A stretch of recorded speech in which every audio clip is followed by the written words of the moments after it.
Hi friends, today we are going to understand leader election pattern. This is one of the design patterns in which if you have multiple instances which are doing particular work, for example, let's say these are your instances which are doing particular work, they may be doing either same work or they may be doing pieces of collective work or pieces of full work. So in this case, what you can do is either they can function independently, but mostly what we have seen is you generally need coordination among different entities or different followers or different computation units to get a particular work done. So what happens is due to some mechanism or by some mechanism, one of the workers, let's say one, two, three, four, one of the workers will be elected leader of this group of instances or this group of computation nodes, and that worker is going to coordinate working of all other nodes. It is not going to become bottleneck. It should not become bottleneck in your system. It should just coordinate the working of these workers and not become a bottleneck. What the leader helps is it prevents conflict between works of different workers and it ensures a smooth processing of your workload. So as I said, they can be either identical or they can be doing pieces of work, right? For example, if you have some computation, this computation can be chunked out into multiple parts, and each part can be picked by different workers, and coordination of computation of all the work is done by the leader node. So let's say uh, this is these are the four nodes which are doing particular work, and by leader election algorithm, one of the node is selected the leader, and it is going to coordinate computation of all the work, and the work is going to be assigned to these nodes. And once their work is done, leader is going to allot another pieces of work to them, and all the instances are going to query leader to check whether leader is working or not, or leader is present or not. If they're not able to find any leader, let's suppose this instance goes down or it has been terminated. So the heartbeats or health checks to find leaders in their group fails. So what they will do is they can elect a new leader. So for example, this node 2 can become the new leader and it can start coordinating different workers. Now we are going to see how this coordination can be done. There are multiple ways of coordinating this. One way is the oldest process in all the instances is selected the leader. This is one of the way. Other way is there can be a distributed mutex and all the instances or all the workers are going to race to get the mutex first. Whoever writes to that mutex first is selected the leader, and other workers accept that instance as the leader. One example of that distributed mutex is you can do the same in Zookeeper.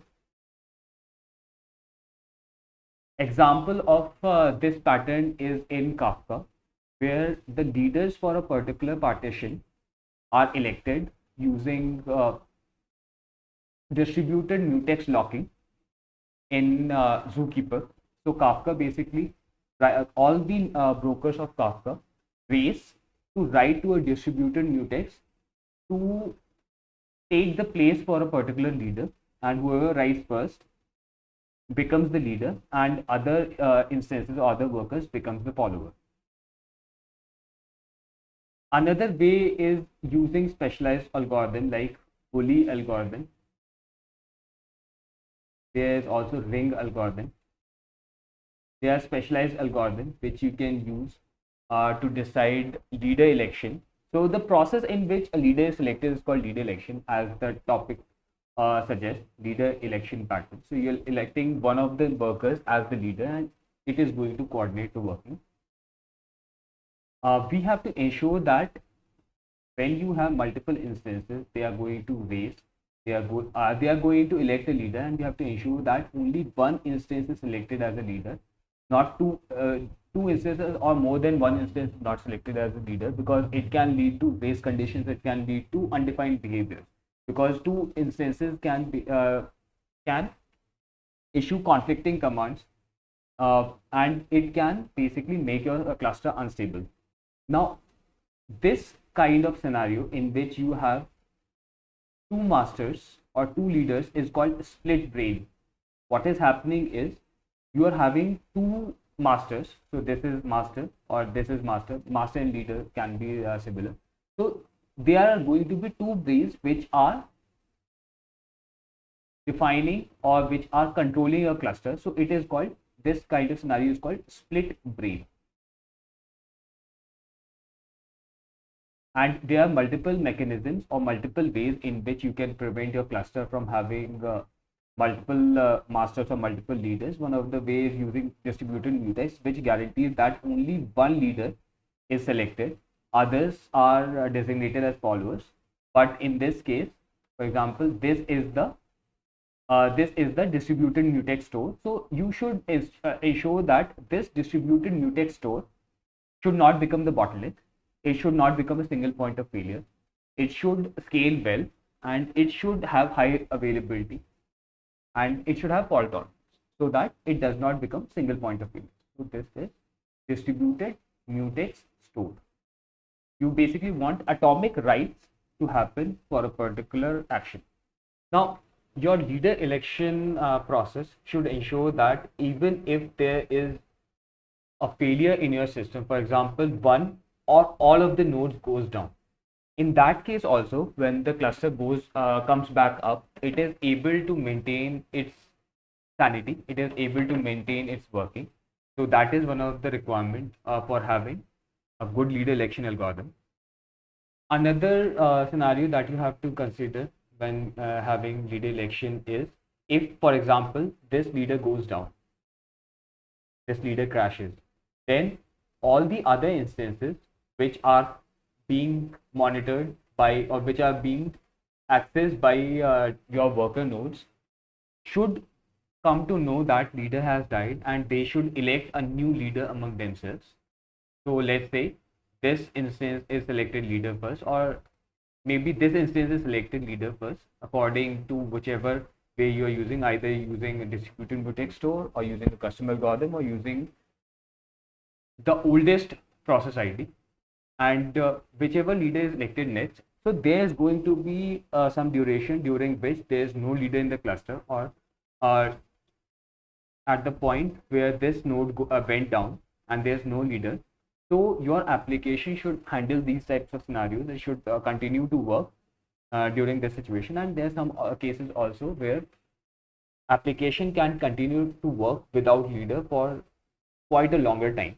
And when a particular critical action needs to be taken, then they require leader present among the workers.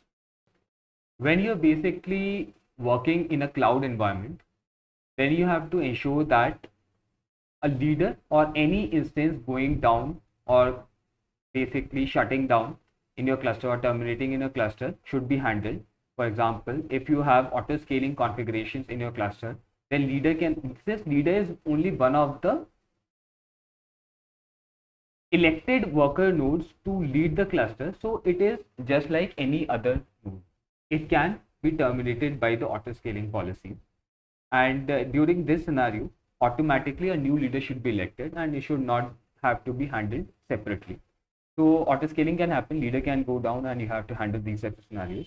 As we've already discussed, distributed mutex store for leader election can become a single point of failure. So you have to ensure that it is not becoming a single point of failure. You should have high availability and fault tolerance in your distributed mutex stores.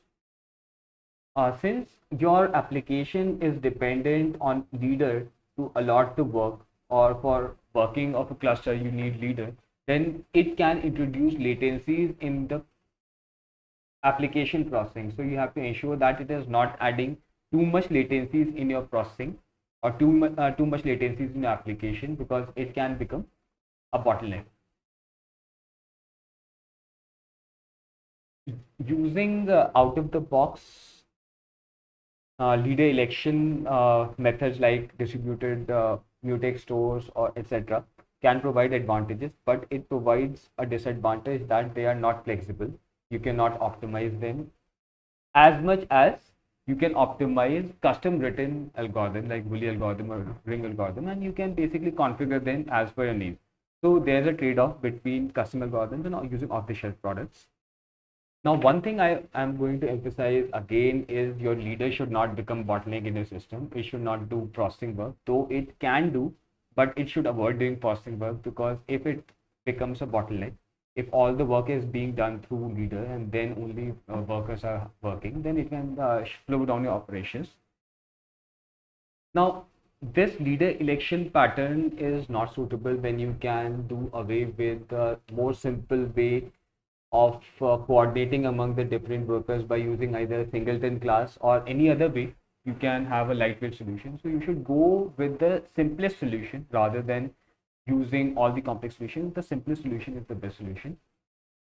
If you just need to ensure coordinated access to a common resource, for example, this is the common resource which all the workers need to access, and it cannot be accessed at the same time by all the workers, then what you can do is, rather than having a leader decide which worker can access that resource, you can also do distributed locking. It can be optimistic or pessimistic locking as per requirement, but locking can also provide an advantage where your leader is not deciding the access to a particular resource, locking is deciding that.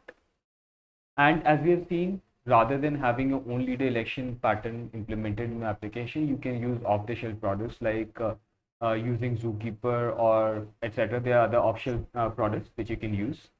So that is all for the leader election pattern. This is a very brief intro to the leader election process or leader election pattern, and in which scenarios you can use this. I hope you enjoyed the video.